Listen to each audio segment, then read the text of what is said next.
sediakan. Sebab bila kita batuk-batuk terbersin kerap, demam ada panas-panas, demam ni kita tak nampak. Bila batuk tu jemaah lain nampak. Ini juga diseru dalam solat Jumaat, solat-solat Jumaah. Sama juga dengan kuliah-kuliah. Jadi kalau perempuan ada batuk kerap terbersin, lebih baiklah kita tidak datang. Sebab mungkin perempuan bukan ada tu, tapi menimbulkan keresahan jemaah yang lain. Menimbulkan keresahan jemaah yang lain.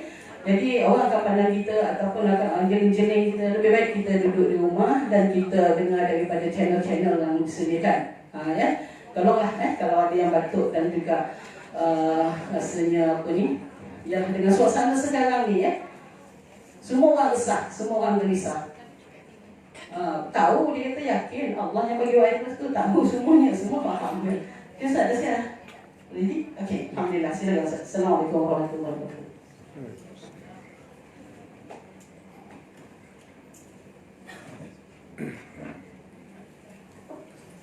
Bismillahirrahmanirrahim. Assalamualaikum warahmatullahi wabarakatuh. Al-Fatih. Bismillahirrahmanirrahim. Alhamdulillahi rabbil alamin.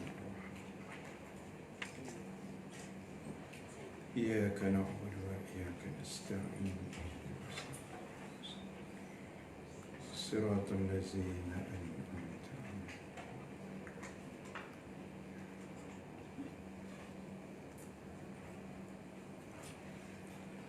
Alhamdulillahi rabbil alamin. Wa bihi nasta'in ala umuri dunya waddin. Ashhadu an la ilaha illallah wahdahu la syarika lah. Wa ashhadu anna Muhammadan abduhu wa rasuluh. Allahumma salli wa sallim wa barik ala sayyidina Muhammad sallallahu alaihi wasallam wa ala alihi wa ashabihi ajma'in. Rabbana iftah bainana wa baina qaumina bil haqq wa anta khairul fatihin. Wa sayakfikahumullah wa huwas samiul alim. Amma ba'. Kasih pada pimpinan majlis pada pagi ini, muslimin dan muslimat, hadirin hadirat yang dirahmati Allah Subhanahu wa taala sekalian. Alhamdulillah taala, kita memanjatkan setinggi kesyukuran kehadrat Allah Subhanahu wa taala. Dengan keizinannya kita dapat sama-sama berhimpun sekali lagi pada pagi ini. Mudah-mudahan pertemuan kita mendapat keberkatan, rahmat dan keampunan Allah Subhanahu wa taala, insya-Allah. Muslimin dan muslimat sekalian, insya-Allah pada pagi ini seperti biasa kita akan sambung perbahasan dan perbincangan menggunakan kitab Al-Azkar, dan kita sambung bacaan dalam kitab lama muka surat 684.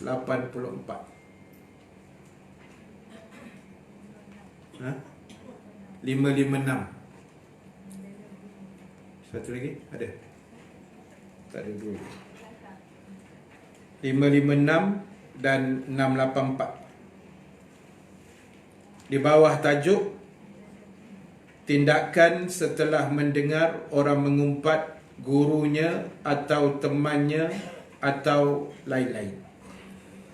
Masih lagi dalam bab ghibah ataupun bab mengumpat. Disebutkan di dalam kitab ini, sepatutnya bagi seorang yang mendengar, orang yang mengunjingkan seorang Muslim, menolak dan melarangnya.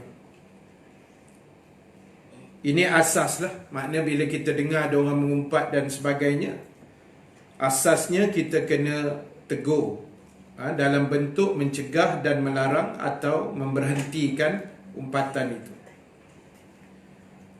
Jika tidak mampu melarangnya dengan lisan, maka hendaklah ia melarang dengan isyarat tangannya. Ini kaedah dalam mencegah kemungkaran. Kalau tak berani nak tegur dengan mulut, maka kita bagi isyarat atau signal dengan tangan atau apa-apa isyarat yang menunjukkan kita tidak menggemari tindakan atau perbuatan umpatan itu. Jika tidak mampu kedua-duanya, maka tinggalkanlah majlis itu. Kalau tak boleh nak tegur juga, tinggalkanlah. Maknanya kita tinggalkan majlis itu. Dan jika ia mendengar bahawa yang diumpatkan itu adalah gurunya, ataupun orang yang ada hubungan dengannya, atau orang yang mempunyai nama yang baik dan ahli kebaikan, maka hendaklah ia lebih lagi bersungguh-sungguh melarangnya. Jadi kaedah yang pertama tadi secara asas, bila kita dengar orang mengumpat dan seumpamanya, asasnya kita tegur.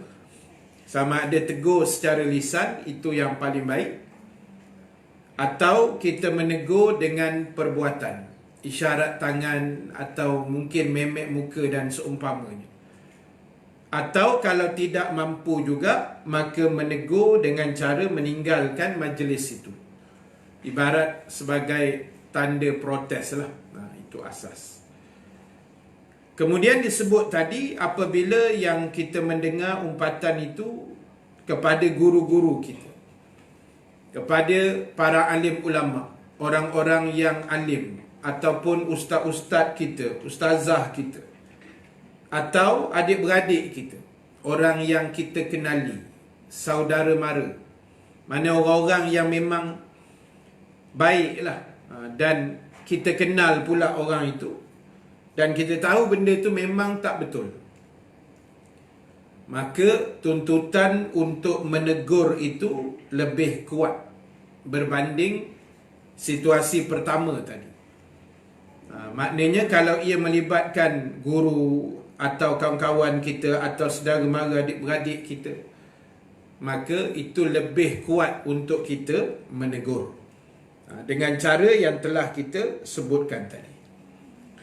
Baik, hadis daripada Abu Ad-Darda. Abu Ad-Darda ni nama sebenarnya Mukbiran bin Qais. Itu kalau kita semak nama dia, Mukbiran bin Qais. Dia ni ahli korporat, orang kaya, dan dipanggil dia Abu Ad-Darda. Abu maksudnya bapa, Darda nama dia ada anak gadis yang comel, namanya Ad-Darda. Jadi orang Arab dia nak panggil Mukbiran ni susah, tergeliat lidah. Nak panggil Mukbiran tu susah. Jadi Arab ni dia suka letak Abu gitu kan. Macam Abu Jahal, nama IC dia Omar bin Hisham. Sedap nama dia. Tapi sebab malas datang kuliah, Abu Jahal, bapa segala kejahilan. Bukan main-main punya gelaran tu. Bapa segala kejahilan. Jadi Mukbiran bin Qais ni disebabkan dia ada anak lelaki yang comel. Anak lelaki pula dah. Ya, kerajaan baru ni dia keliru sikit. Anak perempuan yang comel, maka orang memanggil dia Abu Ad-Darda. Bapa kepada Darda. Bapa kepada Darda. Darda tu nama anak perempuan dia lah, anak gadis.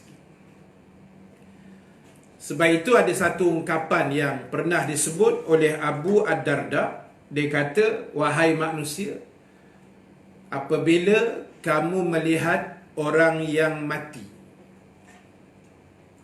maka hendaklah kamu merasakan diri kamu sebahagian dari mereka. Siapa cakap? Abu Darda kata.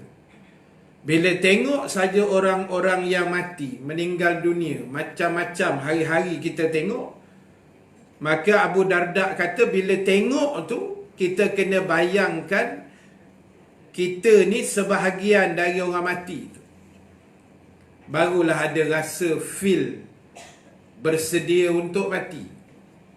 Sebab ramai orang tengok orang mati, tengok macam tu saja. Oh, siapa mati? Si Polan. Oh, kesian. Tu je. Takat tu je. Kita tak rasa. Bila tengok jenazah dimandikan, kita kena rasa kalaulah aku yang sedang terbaring. Dia macam tu lah. Bila disolatkan, duduk dalam keranda ataupun letak atas keranda tu, kita bayang kalaulah aku yang terbaring berselimut putih itu. Macam tu. Jadi Abu Darda kata, bila tengok orang mati, kena rasakan diri kamu sebahagian daripada mereka. Baik.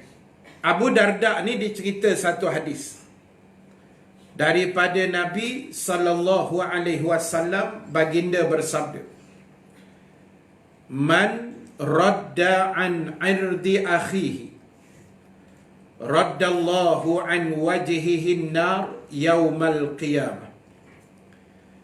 Barang siapa yang menolak atau melarang, mencegah dari mengumpat atau memperkatakan sesuatu tentang peribadi saudaranya, maknanya dia mencegah, menghalang orang daripada mengumpat dan sebagainya, nescaya Allah akan memalingkan neraka dari mukanya pada hari kiamat nanti.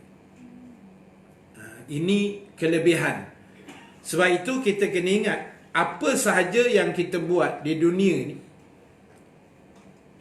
macam saya pernah sebut dulu, kadang-kadang apa yang kita buat, kita tahu kelebihan, fadilat. Aku buat macam ni pahala dia. Aku buat begini, ni kelebihan. Kadang-kadang kita tahu dan kita buat. Tapi saya yakin dan percaya banyak benda baik yang kita buat, tapi kita tak tahu atau tak perasan dia punya kelebihan. Tapi tak ada masalah. Yang penting kita buat. Tak. Apa fadilat, apa keuntungan, apa kelebihan dia, tak apalah. Yang itu Allah yang susun. Kerja kita buat saja. Bila suruh datang kuliah, kita datang. Mungkin hari-hari kita datang, tapi kita tak sedar. Terlupa barangkali, terlepas pandang, tak ingat lah. Bila aku duduk dalam majlis ilmu ni, antara kelebihan dia, malaikat menaungi sayap. Kita pun tak nampak malaikat tu di mana. Jadi kita tak perasan. Makhluk lain mendoakan orang yang menuntut ilmu. Nabi kata sehingga ikan dalam laut dan semut dalam lubang. Benda ni kita tak perasan. Jadi sama macam cerita tadi. Orang yang mencegah, yang benci tengok orang lain mengumpat, mencela dan seumpamanya, dia cegah, maka nanti Allah mencegah wajahnya dari dihumban ke dalam api neraka pada hari mahsyar nanti. Ini bukan benda yang kecil, ini benda besar. Cegah kemungkaran itu benda besar. Kelebihan dari mencegah itu, yakni dipalingkan Allah dari neraka, itu juga benda yang besar. Sebab neraka ni Nabi pernah sebut. Yalah, Quran pun dah cerita macam-macam kan, ayat-ayat neraka. Tapi kalau kita tengok dalam peristiwa Isra' dan Mi'raj, perjalanan Nabi yang sangat penting, yang sangat besar dari segi hikmah dan sebagainya, maka kita belajar Nabi pernah sampai dan menyinggah. Nabi menyinggah dalam satu riwayat, Nabi sampai depan pintu neraka. Lalu Nabi SAW tanya Jibril, "Ma haza ya Jibril?" Wahai Jibril, ini apa benda? Lalu Jibril menjawab, "Ya Rasulullah, haza naru jahannam." Ini namanya neraka Jahannam. Lalu Nabi kata, "Boleh tak aku nak masuk? Aku nak intai, aku nak tengok sekejap." Jibril kata, "Kamu tanya malaikat Malik. Dia yang jaga neraka, kunci dekat dia, tanya dia. Kalau dia bagi, masuk. Kalau tak, kita balik." Lalu Nabi minta izin, malaikat Malik benarkan. Buka pintu neraka Jahannam dan Nabi step in masuk 2, 3, 4 langkah saja. Nabi masuk 2, 3, 4 langkah, Nabi berhenti, Nabi jenguk-jenguk, Nabi keluar balik. Lalu Jibril tanya Nabi, "Wahai Rasulullah, tadi beria nak masuk. Ni dah keluar pula dah. Tadi macam ya benar nak masuk intai beria sangat, ni masuk sekejap lari keluar. Pasal apa?" Nabi jawab, "Aku tak tahan sebab apinya sangat panas." Nanti orang tanya pula, Nabi tak terbakar ke Ustaz? Sebab orang ini banyak soalan ni. Bila cerita Isra', dia tanya, masa Nabi tembus 7 langit tu, Nabi bernafas macam mana Ustaz? Ada bawa tong oksigen? Ambil tong gas kat rumah tu, hempuk atas kepala ni, baru dia tahu. Yang itu kerja Allah, tak usah kita pening kepala memikir lah. Banyak benda kita nak fikir. Masalah negara ni banyak. Tapi nampak dah cantik lah sikit. Jadi tuan-tuan, balik cerita tadi. Yang tu nanti kita sulam-sulam sikit. Jiwa dah macam nak tenang sikit ni. Baik, tuan-tuan, ibu-ibu sekalian, Nabi, orang tanya tak terbakar ke Ustaz? Tak terbakar. Pasal Allah dah sebut, dia haramkan api neraka menjamah jasad baginda yang mulia. So tak terbakar. Tapi Nabi keluar, patutnya biarlah Nabi masuk ke dalam lagi kan, intai apa yang patut. Tak, Nabi kata aku tak tahan. Walaupun tak terbakar, tapi panasnya tu Nabi kata aku tak tahan. Lalu Jibril pun buka rahsia pada Nabi. Jibril kata, "Wahai Rasulullah, kalau kamu nak tahu daripada tempat yang kamu berhenti menapak tadi, 3-4 langkah ke dalam tu, daripada situ sampai ke tempat sebenar ahli neraka nak direbus, dibakar, dilenyek apa semua, Jibril kata lagi 70 tahun perjalanan. Dasar dia tu, kerak tempat kayu api neraka, tempat nak dilunyaikan ahli neraka ni, lagi 70 tahun ke bawah. Sebab tu kita dah sebut banyak kali, ustaz lain, ustazah pun sebut, bab syurga neraka jangan buat main-main. Jangan buat cincai, jangan buat lebih-lebih kurang, jangan buat melawak, jangan. Sebab syurga neraka ni benda tak boleh buat melawak. Sebab dia punya penangan dia bukan, otak memang tak boleh nak mikir. Nabi sebut dalam hadis, ibu-ibu sekalian, tuan-tuan, saya baca minggu lepas,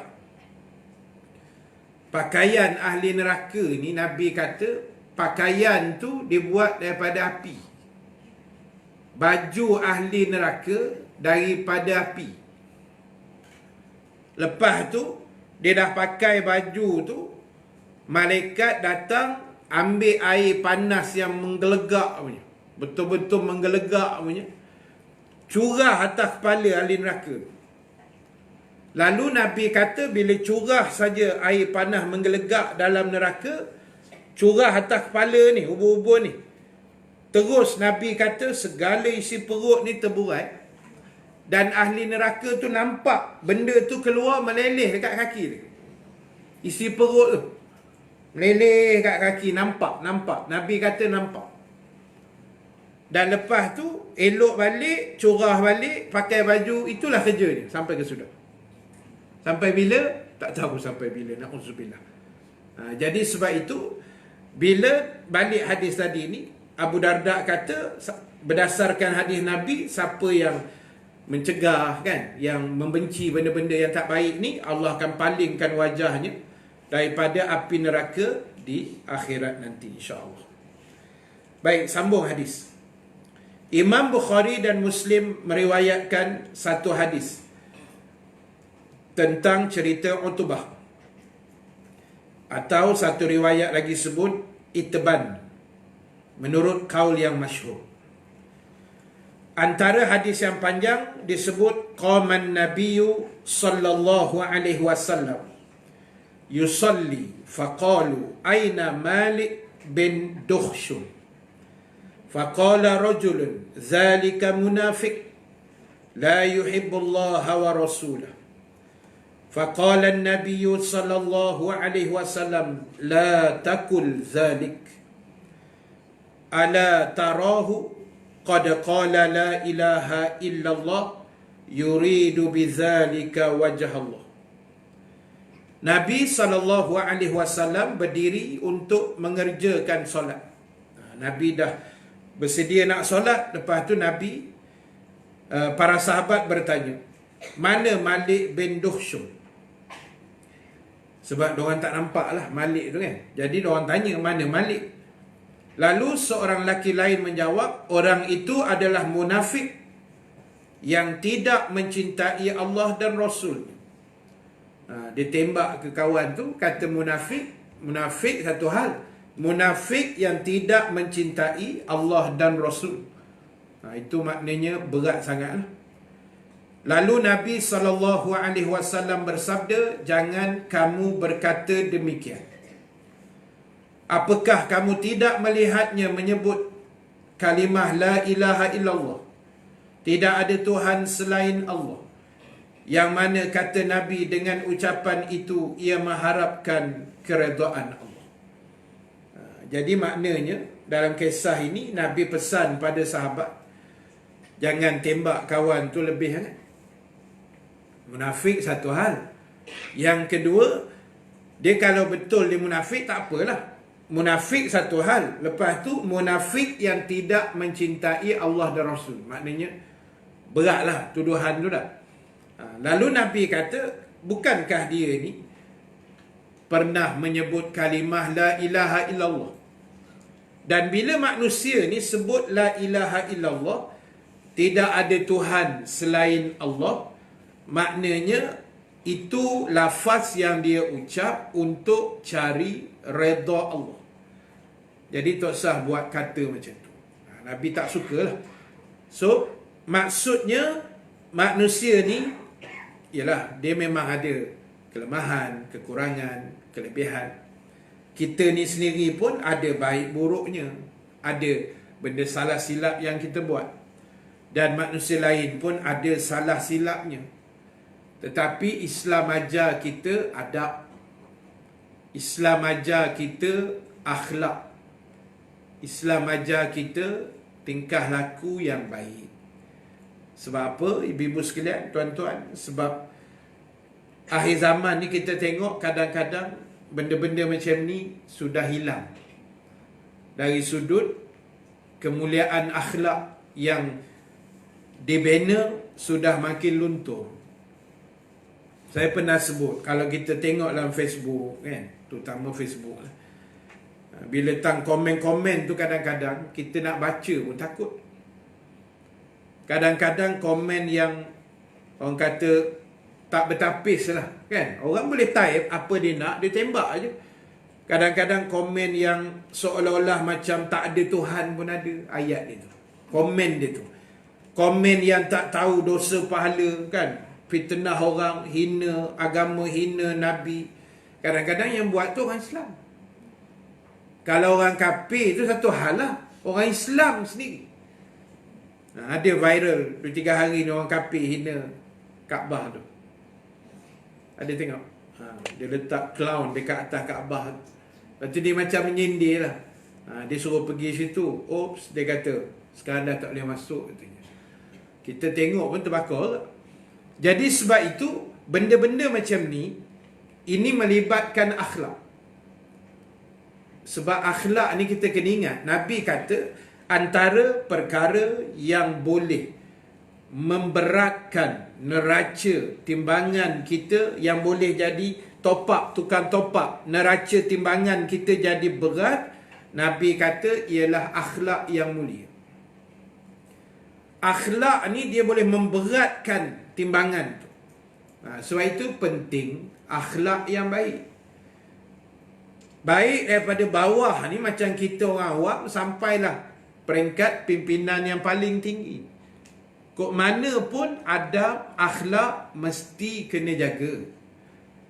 Adab mengaji, jaga. Adab kami mengajar, jaga. Adab dengan kawan-kawan, adab dengan suami, dengan isteri, dengan anak, dengan jiran, dengan guru, dengan apa saja. Benda ni kena jaga baik-baik. Kan? Sebab akhlak ni dia satu benda yang sangat penting tau. Dia boleh mengubah manusia. Kita tak cakap pun, tapi orang tengok akhlak, dia boleh mengubah. Macam Nabi pernah buat selalu. Kadang Nabi dakwah ni dengan mulut, kadang dengan perbuatan, kadang dengan akhlak dia. Ada orang tengok akhlak Nabi hebat, akhirnya dia masuk Islam. Kan? Jadi sebab itu benda-benda macam ni kita kena jaga baik-baik. Kita kena tengok, sebab hari ni dah makin merudum. Kan? Benda ni dah makin ke bawah dah pergi. Wal'iyazzubillah. Baik, sambung lagi. Diriwayatkan oleh Imam Hasan Al-Basri rahimallahu ta'ala,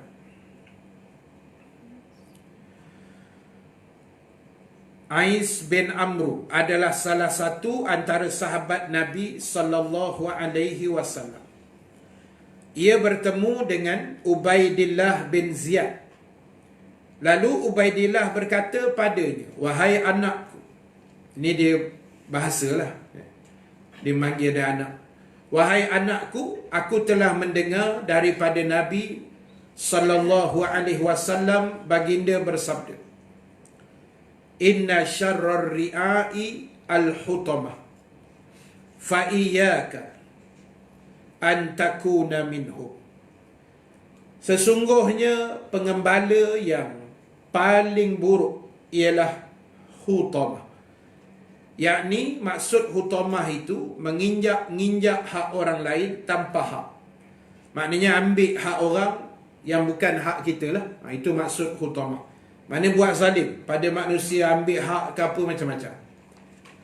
Maka hati-hatilah, jangan sampai engkau termasuk di antaranya. Ini Ubaidillah pesan pada Ais tadi. Lalu ia menyilakannya duduk sambil dia berkata, "Kamu semata-mata hanyalah sahabat pilihan Nabi sallallahu alaihi wasallam." Dan ia menjawab dengan perkataannya, "Apakah ada di antara hutamah tadi sahabat pilihan Rasul?" Lalu dia jawab, "Tidak. Sebenarnya sahabat pilihan Rasul sesudah mereka hutamah dan bukannya dari mereka." Maksud dia macam ni. Dialog dua orang ini, kesimpulan dia, hutamah ni tak ada pada sahabat-sahabat Nabi yang mulia. Buat zalim, menindas, ambil rampas harta ke hak orang, ini semua selepas zaman sahabat. Itu maksud cerita ni. Kan? Saya baca pun mula-mula pening tak nak faham. Tapi sebab dah ketenangan tadi tu, dia senang faham, insya-Allah. Boleh faham? Nampak wajah tenang. Baik, jadi ibu sekalian, tuan-tuan, itu cerita. Maknanya sifat hutamah, buat zalim, menindas, merampas, menginjak orang lain, ini tidak berlaku di zaman Nabi dan para sahabat dia. Selepas itu baru berlaku. Mana zaman-zaman kita ni lah. Baik, kemudian daripada Ka'ab bin Malik radhiyallahu anhu, yang diceritakan hadis Bukhari Muslim yang sangat panjang tentang taubatnya. Ka'ab berkata, Nabi sallallahu alaihi wasallam bersabda, Ketika itu ia sedang duduk bersama rombongannya di Tabuk. Apa yang dikerjakan oleh Ka'ab bin Malik? Lalu seorang lelaki dari Bani Salamah menjawab, "Wahai Rasulullah, dua helai kainnya serta pandangannya ke kiri dan ke kanan, yakni kesombongannya yang menghalanginya ikut dalam perang ini." Lalu Muaz berkata, "Alangkah buruknya ucapanmu. Demi Allah, wahai Rasulullah, tidak ada yang kami ketahui tentang Ka'ab kecuali ia seorang yang baik." Lalu baginda pun diam. Baik, ibu-ibu sekalian, tuan-tuan yang dirahmati Allah, ini cerita Ka'ab bin Malik radhiyallahu anhu. Siapa dia Ka'ab bin Malik ni? Dia sahabat Nabi yang mulia. Ka'ab bin Malik dalam sejarah hidupnya bersama Nabi sallallahu alaihi wasallam tak pernah tak pergi perang. Faham ayat tu? Tak pernah tak pergi perang. Tak pernah absent dalam peperangan. Kecuali dua saja. Satu Tabuk, satu lagi Badar. Tetapi Badar itu tidak dikira sangat absent. Sebab kalau kita baca balik sejarah Perang Badar tahun kedua selepas Nabi hijrah ke Madinah, cerita Badar tu asalnya bukan perang kan. Badar ni asal ceritanya bukan perang. Sebab itu jumlah tu tak ramai. Asal Badar ni Nabi nak blok rombongan perdagangan Abu Sufyan. Dia macam ni, kita kena tahu kedudukan dia dulu. Sini Mekah, atas ni Madinah. Sebab Madinah terletak di utara Mekah. Bawah ni Mekah, geng kafir Quraisy tadi ni, Abu Sufyan. Atas ni Madinah. Dorang ni pergi meniaga kat mana? Atas lagi Madinah, Syam. So, bila pergi ke Syam, dia kena cross Madinah. Okey. So, bila Nabi dengar rombongan Abu Sufyan pergi meniaga, dan Nabi dapat info kata, lakulah, maknanya bawa balik barang yang banyak, Nabi ajak sahabat dia, blok rombongan tu dan ambil harta tu. Nanti timbul soalan, samsing ya Nabi kan? Blok-blok main rompak tengah jalan. Istilah hari ni lah. Rompak tengah jalan. Rompak tengah jalan. Blok. Dia dah balik daripada Syam tu, Syria, Jordan semua tu. Terpaksa lalu Madinah balik, baru sampai Mekah kan. Sebab diorang puak-puak ni, puak-puak Mekah. Jadi pasal apa Nabi blok? Bukan saja-saja nak ambil. Dah, Islam tak suruh kita pergi ambil macam tu. Sebab ambil itu kerana masa sahabat Nabi nak hijrah ke Madinah, puak-puak ni ambil harta diorang. Kan? Diorang nak keluar hijrah, dia tanya ke mana nak pergi Madinah ikut Nabi. Harta semua tinggal. Kena blok. Jadi nak ambil balik. Macam tu. Jadi sebab tu Nabi kata, siapa yang nak turut serta, nak blok geng ni, jom. Itu yang 313 je. Dan tak sangka pula boleh jadi perang yang besar. Tu cerita Badar. So Ka'ab tak ikut. Yang cerita ni nama dia Perang Tabuk. Perang Tabuk berlaku tahun 9 Hijrah. Rasulullah wafat 11 Hijrah. Tabuk 9, Nabi wafat 11. So ada riwayat kata Tabuk ni antara perang terakhir Nabi lah sebelum dia wafat. Dan perang Tabuk ni berlaku di mana? Tabuk. Jangan susah hati lah. Dia tak ada nama lain. Nama pun perang Tabuk lah. Dia berlaku di Tabuk lah. Mungkin soalannya Tabuk tu di mana Ustaz? Kalau Tebuk kami tahu. Tabuk tu dekat mana? Tabuk di Tabuk lah. Tabuk tu dekat-dekat nak sampai Jordan. Dari Madinah, ini kita cerita dari Madinah lah, sebab Nabi keluar tu dari Madinah kan. Dari Madinah nak pergi Tabuk hampir 800 kilometer. Hampir lah 700-800 macam tu. Maknanya sangat jauh. Dan perang Tabuk ni, tuan-tuan ibu-ibu sekalian, antara perang yang sangat menguji keimanan sahabat. Kerana beberapa sebab. Sebab yang pertama, jauh. 700-800 kilo. Oh, jauh, jangan buat main. Pergi satu hal, balik satu hal, makanan lagi. Nak perang lagi, menang tak tahu lagi tu. Dah memikir macam-macam. Puak munafik ni dah cocok lah. Jangan pergilah jauh lah itu kan. Satu, jauh. Yang kedua, tengah musim panas yang bersangatan. Panas gila masa tu. Dan ingat, panas padang pasir dengan panas kita sini tak sama. Walaupun kita sini pun panas tapi panas kita memang panas lah. Tapi padang pasir punya suhu lagi hebat lah. Dan yang ketiga, pada hari nak pergi tu, saat nak bergerak pergi, tengah prepare seminggu dua nak bergerak tu, itu saat buah kurma tengah masak. Tengah orang kata nak petik, nak ambil hasil. Itu yang Ka'ab sangkut. Ka'ab bin Malik sangkut. Lalu akhirnya dia tak pergi. Asal nama dah hantar dah. Nak pergi. Ya, tiba-tiba terpedaya dengan dunia. Itu bahasa mudah lah. Ka'ab kata aku tewas dengan nafsu. Sampai di Tabuk, Nabi tak tahu lagi ni. Ka'ab tak pergi. Tengok-tengok bila sampai sana, dikatakan tentera Islam sekitar 30,000. Nak lawan tentera Rom sekitar 40-50,000. Yang kesudahannya tak lawan. Rom takut. Itu cerita dia. Perjalanan lebih kurang 15 hari. Nak sampai 800 kilo. Dengan unta yang disebut dalam riwayat, seekor unta digilir-gilirkan 10 orang naik seekor unta. 10 orang naik, bukan sekali naik 10 orang. Meninggal unta tu. Gilir-gilir.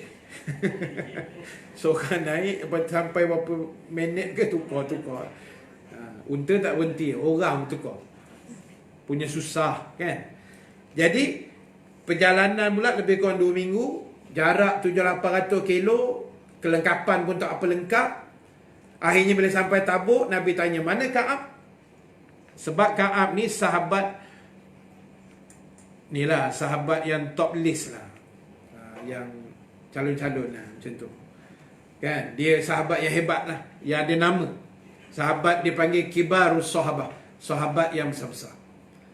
Lalu sahabat lain jawab, Ka'ab tak ikut. Wahai Rasul, last minute dia buat kering macam tu je, dia tak datang. Dia buat diam je, dia tak pergi. Tak apalah. Nabi pun tunggu. Rom tak datang. Besok tak datang. Lalu sampailah berapa hari yang Nabi rasa-rasa tak ada muncul juga. Nabi balik. Dan bila balik, kata Ka'ab, dia dah pecah peluh tu. Sebab dia tahu dia buat dosa. Lari dari medan perang. Itu dosa besar. Bukan dosa kecil. Ka'ab dengar Nabi dah balik ni, dia mula tak senang duduk. Dah berpeluh-peluh, menggelisah, macam mana nak buat ni, aku nak tipu sekarang Nabi. Ni memikir alasan tu, memikir alasan. Macam kita lah, tak nak datang kuliah. Lepas tu mikir, apa aku nak jawab ke ustaz ni kan. Kau terserempak lah sekarang kan. Apa aku nak rentah ustaz kan. Jadi Ka'ab pun mikir, kalau aku nak tipu ni sekarang, Nabi tak boleh tipu punya. Kan. Akhirnya Nabi tanya, wahai Ka'ab, pasal apa tak pergi? Dia jawab senang je. Ka'ab kata, wahai Rasulullah, aku terpedaya dengan dunia. Itu yang kata 2 helai kain tadi tu. Maknanya dia sayang dengan pakaian dia, dia tak nak pakai baju besi. Itu maksud 2 helai kain tu. Dia sayang dengan pakaian biasa dia, pakaian mewah-mewah dia, dia tak nak tanggalkan dan sarung baju besi pergi perang. Itu maksudnya. Jadi Ka'ab kata, aku terpedaya dengan dunia. Dan akhirnya Allah hukum Ka'ab melalui Nabi SAW dia telah dipulaukan oleh Nabi dan para sahabat hampir-hampir 50 hari. Ini bukan cerita kecil. Dia kata, aku bagi salam. Mula-mula Nabi jawab, tapi muka Nabi tak ada senyum. Muka yang murka, kata Ka'ab bin Malik. Lama-lama aku bagi salam, langsung Nabi tak jawab. Sahabat lain aku tegur, tak, semua tak jawab sepatah. 50 hari lamanya, akhirnya Allah terima taubatnya juga. Sampai tahap Allah arahkan Ka'ab bin Malik tidur tidak boleh sebantal dengan isterinya. Lalu Ka'ab tanya Nabi, wahai Rasulullah, nak kena cerai ke bini? Tak payah cerai, kau tidur luar je. Peluk tonggeng. Tu saya tambah. Jadi nak sebut beratnya hukuman meninggalkan jihad, jangan buat main. Nah, Ka'ab kena ni, Ka'ab kata, aku rasa dunia sangat sempit. Oh, dia kata sempit, aku pergi sini Nabi tak pandang, pergi sana sahabat pun tak tahu. 50 hari tau. Bukan sikit punya masa tu. Sebulan setengah. Jadi sebab itu ibu-ibu sekalian, Ka'ab bin Malik akhirnya Allah terima taubat. Oh, masa turun ayat Allah terima tu, Allahu Akbar, melompat Ka'ab, suka gila. Allah terima taubat. Kan? Sebab dosa dia meninggalkan jihad. Jadi sebab itulah tuan-tuan, ibu-ibu sekalian, kerja kita hari ni, apa yang boleh buat, kita buat. Apa yang boleh, kita buat. Kerja agama dah. Apa yang boleh, kita buat. Kami ustaz-ustaz boleh bersyarah lah sikit. Boleh ceramah, boleh, ialah kongsi-kongsi ilmu orang kata. Kami buat kerja kami. Tuan-tuan, ibu-ibu, datang. Apa lagi boleh? Share kuliah. Share lah. Jangan tengok saya je. Share. Kan, sebar-sebarkan. Tengok Facebook mana, boleh like, boleh share, boleh subscribe YouTube ke apa. Subscribe lah Ustaz Rahim Nasir YouTube. Baru nak belajar jadi YouTuber. Kan. Jadi itu saya punya channel lah, konon-kononnya kan, Ustaz Rahim Nasir. Facebook saya pun Ustaz Rahim Nasir jugalah. Jadi yang mana elok kita share, kita like, apa semua sekali. Itu yang kita boleh buat. AJK surau masjid, dia arrangekan jadual. Itu kerja dia. Walaupun nak arrange jadual ni bukan cerita senang. Ragam ustaz yang nak dihadap. 1001 jenis. Setuju Kak Salwa setuju selalu dia. Dah masak dah dengan perangai ustaz ni. Kan? Kami pun masak agak dengan perangai anak murid. Dia sama je. Kan? Kita tahu. Jadi benda ni dia kena ada kesabaran kan. Nak buat benda baik. So apa yang kita boleh buat, kita buat. Sebar-sebar. Yang sebab itu ialah kalau kita selit cerita semalam kan. Orang menunggu pukul 5 petang tu. Sebab tu saya tulis dalam status saya semalam, nasib baik tak ada kuliah pukul 5. Kalau tidak batal kuliah. Kan? Jadi ialah semua rakyat menunggu kan, menunggu dengan penuh debaran kan. Jadi bila kita tengok list yang keluar tu, ialah list yang dianggap setakat ni yang bersih. Sebab telah di-refer kepada PDRM dan SPRM. Sama ceritanya macam kami juga. Tiba-tiba ya. Sama macam kami ustaz-ustaz yang mohon tauliah. Nama kami dia hantar ke polis. SPRM tak tahulah. Pasal tak ada kot. Cuma polis ada. Nama kami dia hantar ke polis. Untuk dia semak ustaz ni pernah ke meragut ke apa kan. Ada kes jenayah lah maksudnya. Jangan tengok saya macam tu. Saya tak buat apa-apa pun. Jadi ini contoh. Maknanya nama yang dilistkan semalam itu kita anggap bersih lah mudah-mudahan kan. Yang telah ditapih ikut saluran yang sepatutnya. Dan ialah kita mewakili rakyat Malaysia yang ada mengharapkan sesuatu yang terbaik. Apabila diletakkan position terutamanya Menteri Agama tu, semua orang sujud syukur. Itu yang selayaknya kan. Mufti diletakkan di situ. Sebab dalam perlembagaan Malaysia ni, mufti ni orang yang ada autoriti.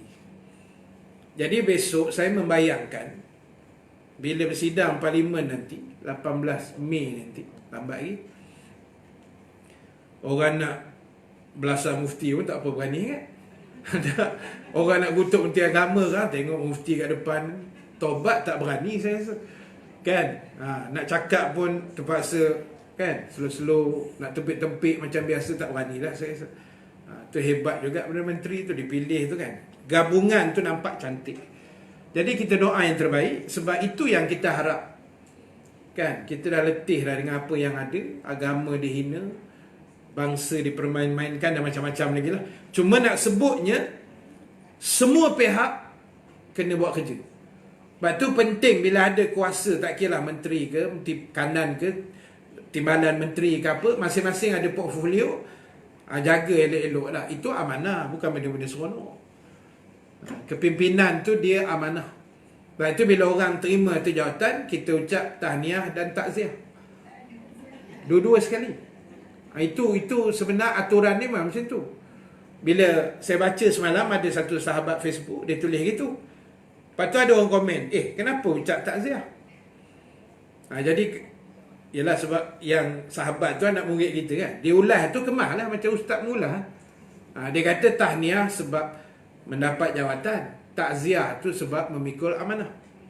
Sebab tu kena ucap takziah kan. Macam suami ibu-ibu dapat jawatan YDP PIBG sekolah, contoh. Ni jawatan kecil lah kita ambil. Dia balik-balik, Allah yang abang dilantik YDP, bang tahniah dan takziah bang. Sebut itu dah, biar kita fahamkan agama tu elok-elok. Ada ucapan-ucapan tu biar susun tu biar betul. Jadi sebab itu benda ni semua pihak mesti mainkan peranan. Baik itu perlunya kuasa lah. Sebab kita tak ada apa niat yang lain, kita nak naikkan agama kita yang saban hari dihina dengan begitu dahsyat. Dan itulah sebenarnya kita nak, yang lebih penting Allah redha, itu saja. Kan? Kita ni pun dah Rejab, lepas tu Syakban, tu nak masuk Ramadan. Kita nak benda-benda tu lah biar berjalan cantik. Sebab itu dalam perjalanan hidup kita hari ni, kita nak apa pun yang kita buat kena betulkan matlamat dia, mencari keredaan Allah, cari redha dia. Dan sebab itu tahniah pada ibu-ibu, tuan-tuan yang rajin mengaji, rajin kuliah, rajin cari ilmu. Sebab kita nak fahamkan agama tu baik-baik. Itu saja. Tujuan kita ni supaya faham agama tu elok-elok. Jangan kita buat sesuatu tak tahu hujung pangkal, atau jangan diakal-akalkan agama tu. Itu tak boleh. Maksudnya agama disukat dengan akal. Tak boleh. Bukti peristiwa Isra' dan Mi'raj, walaupun tak masuk akal, yang Abu Jahal Abu Lahab menolak hidup-hidup tu kan, sebab dia memikir dengan akal. Sedangkan Isra' Mi'raj kena percaya dengan wahyu, bukan dengan akal, walaupun masuk akal. Dapat? Macam pening aja. Dia tak masuk akal. Peristiwa tu pada Abu Lahab Abu Jahal tak masuk akal. Sebab dia heran, macam mana Muhammad kau boleh pergi Masjid Al-Aqsa satu malam? Orang naik unta pergi sebulan, balik sebulan. Dah. Nabi kata, aku bukan naik unta, aku naik buruk. Dah, dia kata naik unta sebulan. Tak faham bahasa. Tu kalau unta sehat, kalau unta gaut 4 bulan pergi, 4 bulan balik, jawab setahun baru sampai. Nabi berbuih dah. Aku naik buruk, Jibril yang bawa, buruk ni laju. Dah. Kalau naik unta sebulan, pergi balik 2 bulan, dia kira unta je. Otak unta sungguh Abu Lahab ni. Kan? Sedangkan benda tu boleh direlitkan dan boleh diterima akal sebenarnya. Saya sebut banyak kali dah. Direlitkan dengan sains, dengan teknologi yang ada. Sebab pertama, Jibril daripada cahaya. Binatang yang dipanggil buraq itu kelajuannya selaju cahaya, sepantas kilat. Sebab itu dia panggil buraq. Nama betul saya tak tahulah, tapi dia panggil biasa buraq-buraq begitu aja. Buraq tu sebab kelajuan dia sepantas kilat. Buraq tu kilat. Barkun tu maknanya kilat. Dalam Al-Baqarah kan ada ayat-ayat awal tu, ayat berapa entah, belah-belah sikit kot. Ya Allah kata yakadul barku yakhtafu absarahum. Yakadu hampir-hampir saja. Barku, buraq lah. Tapi bukan binatang tu, petir. Hampir saja petir itu menyambar penglihatan mereka. Petir itu apa? Petir itu kilat. Kilat tu apa? Kilat tu cahaya. So yang bawa Nabi malam tu Jibril dari cahaya. Binatang yang Nabi naik kenderaan tu kelajuan cahaya. Kelajuan cahaya sesaat berapa? 3 kali 10 ganda 8. Dulu sekolah ke tak? Tajam ayat ustaz ni. Kan? 3 kali 10 ganda 8 meter sesaat. Itu kiraan dia yang saintis ajar kita. 3 kali 10 kali 10 kali 10 kali 10 sebanyak 8 kali. Jawapan dia sama dengan meter sesaat. Berapa jawapan dia? Tak kira ustaz. Dengar je. 300 juta meter sesaat. Tapi tak nampak laju sebab meter. Meter ni cerita beli baju kat Kamdah. Beli kain dekat Nagoya. Abang berapa meter tanya? Itu meter. Tak nampak laju sangat. 300 juta meter sesaat. Tak nampak laju. So we must convert to kilometer. Dah pandai dah cakap putih sejak semenjak 2 ni. Ingat komas sangat ke? Jadi convert to kilometer, kita akan dapat jawapan dia 1 saat cahaya bergerak selaju 300,000 kilometer sesaat. 300,000 kilometer sesaat. Laju gila khinzir dia panggil. Gila-gila punya laju ni. 300,000 kilometer sesaat. Gila-gila babi lah senang. Baru terasa kebabian itu. Jadi laju gila. 300,000 kilometer ibu-ibu sekalian. Ni petik switch lampu ni, switch on je, 300,000 speed dia tu. Kilometer sesaat. Kapal terbang yang kita naik, ni ada pilot-pilot ni, encik-encik suami kita ni, kan? Kelajuan international flight ni standard 800 ke 1000 kilometer per hour. Sejam. 1000 kilometer sejam. Tu habis laju tu. Standard 800 lah. Tak? 800 kilometer sejam. Kereta kita berapa laju?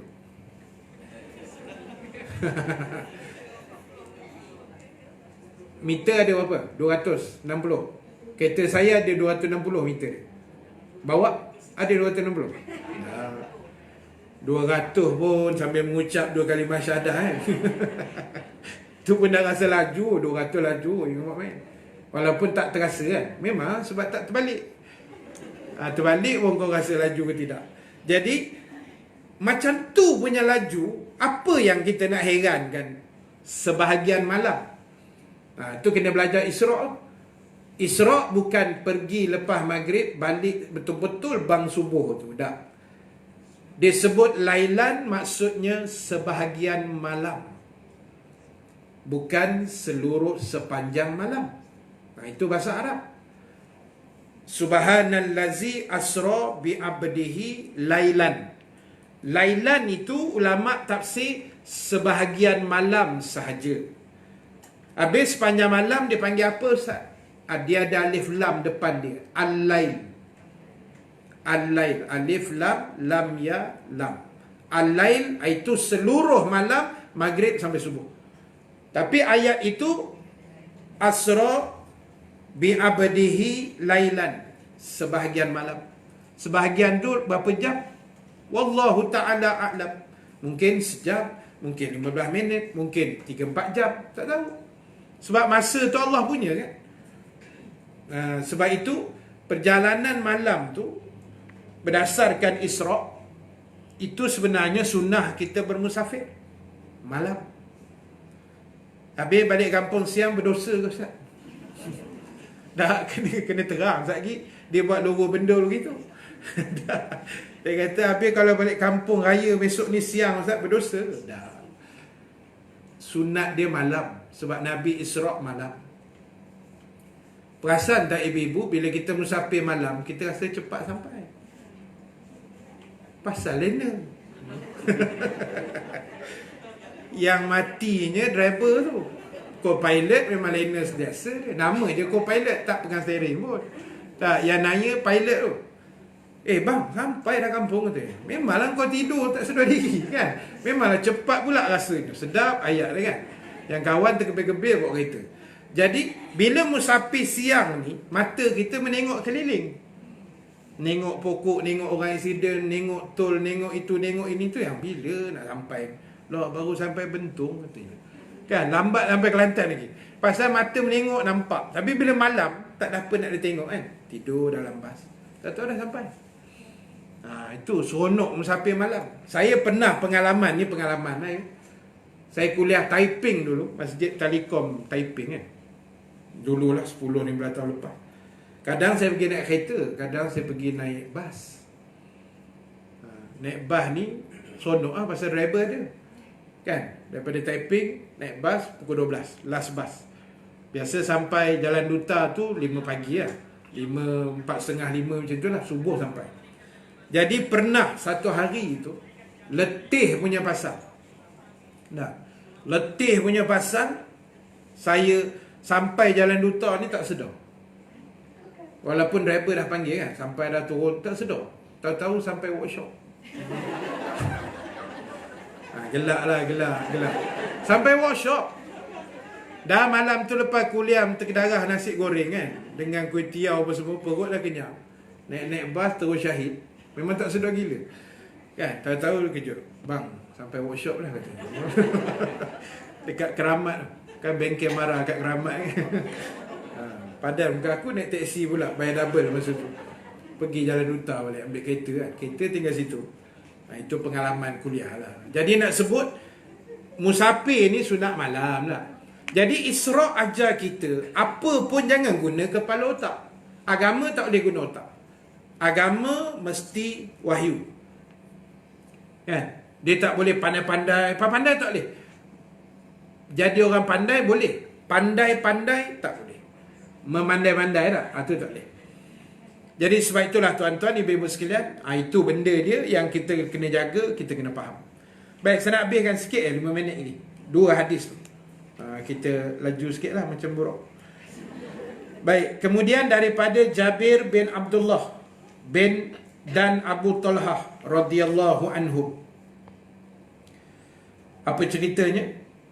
Nabi SAW bersabda, Ma min imri'in yahzulu amra'an musliman fi mawdi'in tuntahaku fihi hurmatahu wa yuntaqasu fihi min irdihi illa khazalahu Allahu min fi mawatinin yuhibbu fihi nusratah wa ma min imri'in yansuru musliman fi mawdi'in yuntaqasu fihi min irdihi wa yuntahaku fihi min hurmatihi illa nasarahu Allahu fi mawtinin yuhibbuhu nusratah.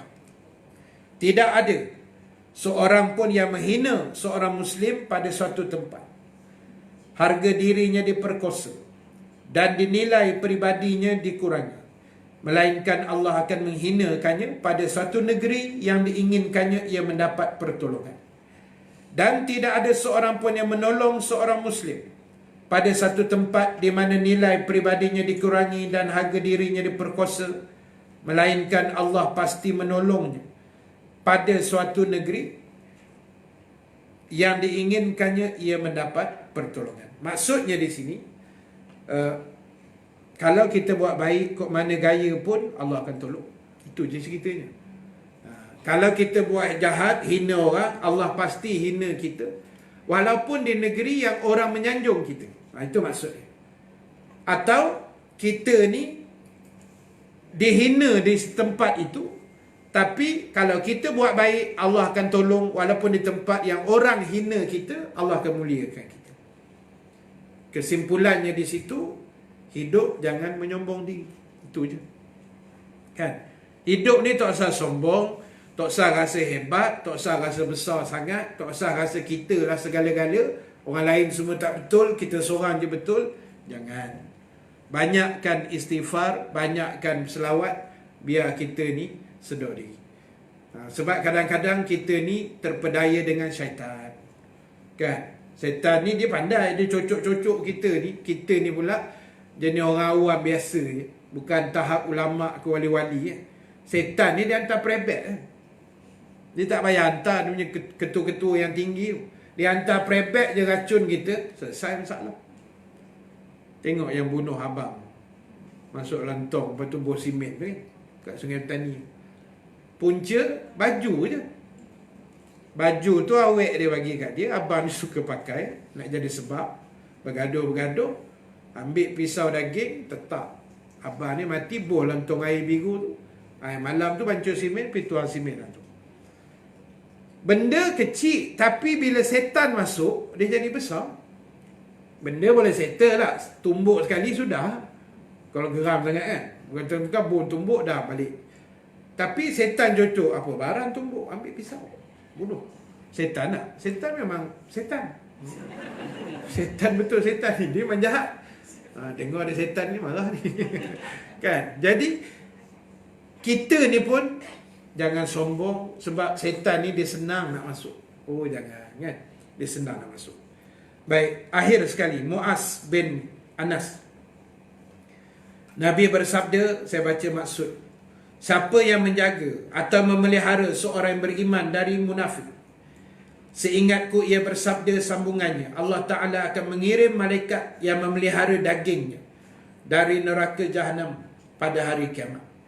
Dan siapa yang melemparkan suatu keburukan, yakni menuduh seorang Muslim dengan maksud memburuk-burukkannya, nescaya Allah akan menahannya di atas jambatan Jahannam sehingga keluar dari apa yang ia katakan itu. Ini pun maksud lebih kurang sama. Maknanya kita jagalah aib orang lain juga. Jangan buka aib, sebab kalau kita buka aib manusia, percayalah Allah akan buka aib kita. Kalau kita tutup aib manusia, Allah akan tutup dan selamatkan kita. Bab aib ni, ibu-ibu, tuan-tuan sekalian, jangan buat main-main. Itu benda yang memalukan kita. Itu kelemahan kita.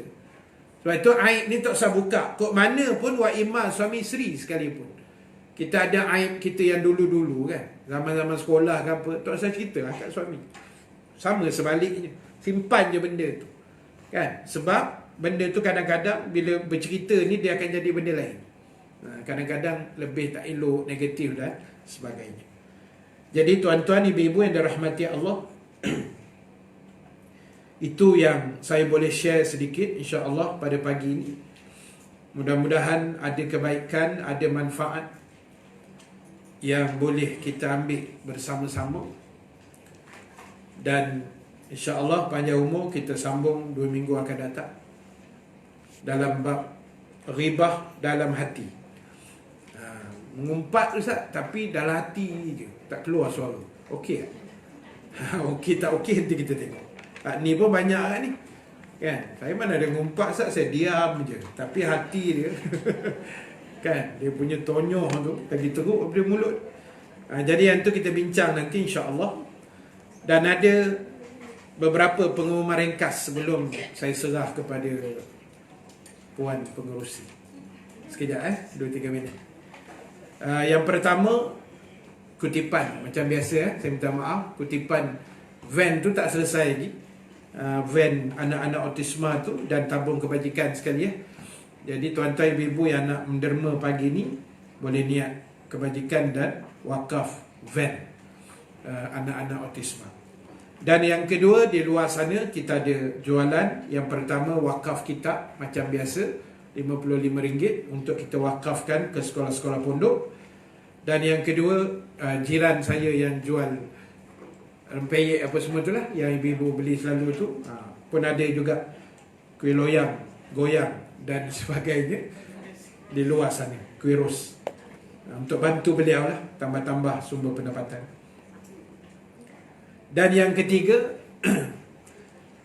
saya nak ajak sekali lagi lah ibu-ibu, tuan-tuan yang hadir pada pagi ini untuk hadiahkan Fatihah pada arwah ibu saya yang meninggal 2 minggu yang lepas. Saya rasa ramai yang tahu dah. Ibu saya ni dia meninggal 27 Februari, ujung bulan baru ni lah, hari Khamis malam Jumaat. Jadi ibu saya ni sebenarnya dia tak ada apa-apa sakit yang kritikal. Dia tak ada. Sebab rekod ibu saya ni, dia tak pernah masuk wad. Maknanya sakit masuk wad lama tak ada. Memang tak ada rekod. Kecuali beberapa tahun lepas saja ada sekejap masuk HKL, seminggu kot. Lain daripada tu dia beranak semua, tak ada. Dia tak ada track record duduk lama kat hospital, terlentang, tak ada. Sihat manjang. Pasal orang tua-tua dulu dia telan akar kayu, tak apa kayu pun tak tahulah, dia rebus-rebus, dia makan semua daun-daun tu kan. Orang dulu asbab dia sihat. Jadi ibu kami ni dia umur dia 84 lah. 84 tahun. Kakak kami yang bela, yang jagalah, maksud dia jaga. Yang sebelum tu kita buat penggiliran adik-beradik. Sebab ibu ni anak ramai, kami 13 orang adik-beradik kan. Ada dah meninggal 30 orang, yang lain tu hidup lagi. Jadi kita buat penggiliran kan, nak jaga ibu ni. Jadi bila gilir ni, kita tengok banyak masalah daripada manfaat. Masalah dia pertama sebab ibu pun dah uzur kan, wheelchair. Lepas tu baru nak duduk sekejap dah angkut pula ke rumah lain. Lepas tu pindah. Jadi satu kerja. Jadi bila bincang balik, kakak pun setuju lah. Tak apa, akak kata biar akak jaga sampai habis lah. Jadi kita buatkan satu bilik khas di rumah kakak tu. Kita tambah satu bilik lagi khas untuk ibu. Jadi kita buat yang terbaik. Dan 5 tahun kot kakak jaga, lebih kurang nak masuk 5 tahun lah. Lepas tu saya tanya kat akak malam tu, saya sampai, dia kata, "Kak, macam mana mak meninggal?"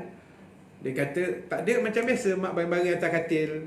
Mak saya bila baring-baring tu, dia selalu pegang tasbih tu lah, kan, selalu pegang tasbih. Lepas tu tiba-tiba meluruk je tangan dia, tasbih jatuh. Habis itu je. Senang lah, ceritanya senang. Jadi bila saya masuk dalam Facebook semua, ramai yang mendoakan. Dan cuma saya minta supaya Allah permudahkan urusan, itu saja. Dan pagi Jumaat tu Allah mudah semuanya. Syukur pada Allah. Kita ke bumi sana jugalah, sebab dia meninggal sana kan. Tak adalah bawa balik Gombak ni, kita ke bumi sana.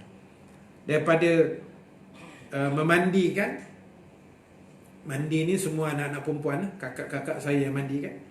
Lepas tu solat jenazah, Ustaz Salihuddin jadi imam. Saya baca doa. Lepas tu saya sambung talqin di kubur sikit, 15 minit. Lepas tu penutup, abang saya Ustaz Halim baca doa. Jadi selesailah pukul 12 macam tu, sebelum solat Jumaat selesai. Dan orang gali kubur pun cerita, dia kata selalunya Ustaz, tanah kubur ni keras, dia kata. Kan musim panas kan. Tambah kat sana berangin pula, rembau. Dia kata saya gali ni elok pula, lembut, dia kata. Syukurlah, saya kata itu rezeki mak semualah. Jadi selesailah. Cuma kita ni anak kan, bila mak meninggal ni, dia tak sama dengan ayah. Dia punya feel dia tu lain lah. Ayah saya meninggal lama dah, 9 September 91. Saya form 5 masa tu. Saya dengan arwah ayah 17 tahun je. Sempat bermanja 17 tahun. Dengan ibu sampai ini umur saya 46 lah. Mak saya 84. Tapi saya tak banyak sangat orang kata kenangan, sebab saya banyak luar asrama kan. duduk asrama je 7 tahun. Lepas tu sambung Universiti Azhar 5 tahun. 12 tahun dah. Banyak keluar lah. Jadi memori dengan ibu tu ada, tapi tak banyak macam abang-abang dan kakak. Sebab saya bongsu, nombor 13, paling kecil walaupun besar sikit. Jadi saya bongsu. Bongsu ni tak banyak kenangan lah, kan? Sebab ibu saya ni memang dia buat kuih kan. Besar anak dia 30 orang jual kuih. Jadi abang-abang dengan kakak saya ni, kakak memang dapatlah semua ilmu kuih tu. Yang abang kena jual kuih. Naik basikal jual. Saya sebab bongsu tukang habis kuih. Itu kelebihan. Jadi kenangan tu tak banyak lah, kan? Ada lah tapi tak banyak. Yang saya ingat, mak saya selalu sebut bila jumpa dia cerita, engkau dulu mujur tak mati. Tu je dia beritahu. Saya kata, pasal apa mak? Mak pernah rendam kau dalam besin. Dah, sebab mak saya sebenarnya garang. Dia garang. Arwah ayah baik, lembut lah kan. Jadi mak ni dia garang. Saya ni pula anak bongsu. Lepas tu sikit-sikit nak menyusu, mak dah geram. Dia ambil lambung dalam besin, dia rendam. Tu yang jadi ustaz kan, berkat kena rendam. Jadi tak tahulah, itu kenangan saya pun dah sedar masa tu kita kecil kan. Jadi ialah kita hadiahkanlah Fatihah. Mudah-mudahan termasuklah pada mak ayah kita dan mertua kita. Yang mana yang masih hidup, mudah-mudahan Allah rahmati lagi mereka. Yang dah meninggal dunia ni, Allah ampunkan dosa mereka, insya-Allah.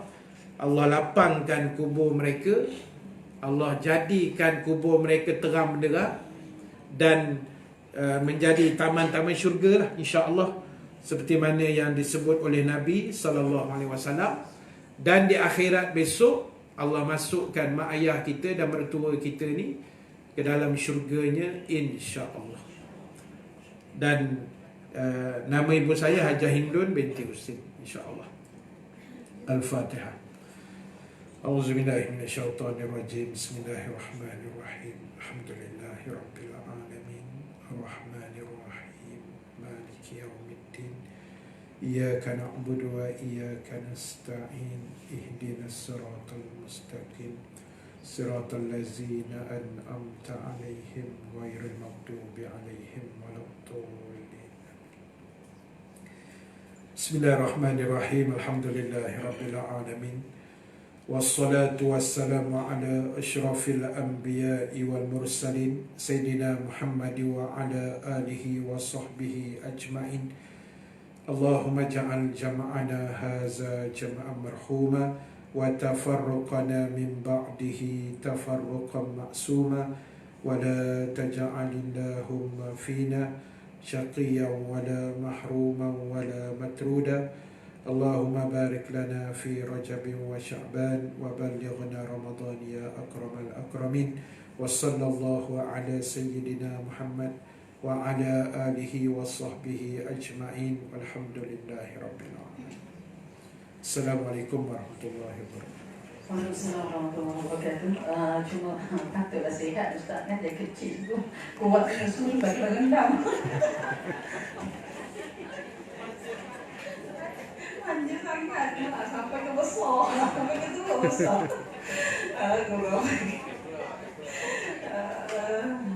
Hilang stres COVID sekejap dalam kuliah usaha lain.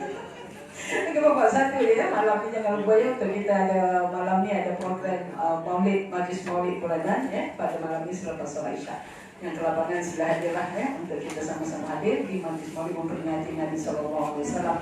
Mudah-mudahan dekatkan lagi kecintaan kita kepada Nabi ya, malam ni selepas solat Isyak. Terima kasih, kita jumpa besok ya. Untuk Ustaz Nik Bakri, besok saya akan maklumkan dalam group aktiviti ya, sama ada kuliah besok 9.30 pagi ataupun pukul 10 pagi. Tolong baca ya group aktiviti, jangan dilalukan dia macam tu. Saya akan maklumkan ya, sebab kita nak khatam kitab dia juga. Jadi Ustaz bagi tahu maklumkan bulan lepas 9.30. Jadi saya akan confirm insya-Allah ya. Tolong baca dalam group aktiviti, sama ada kuliah besok 9.30 ataupun 10 pagi. Assalamualaikum warahmatullahi wabarakatuh.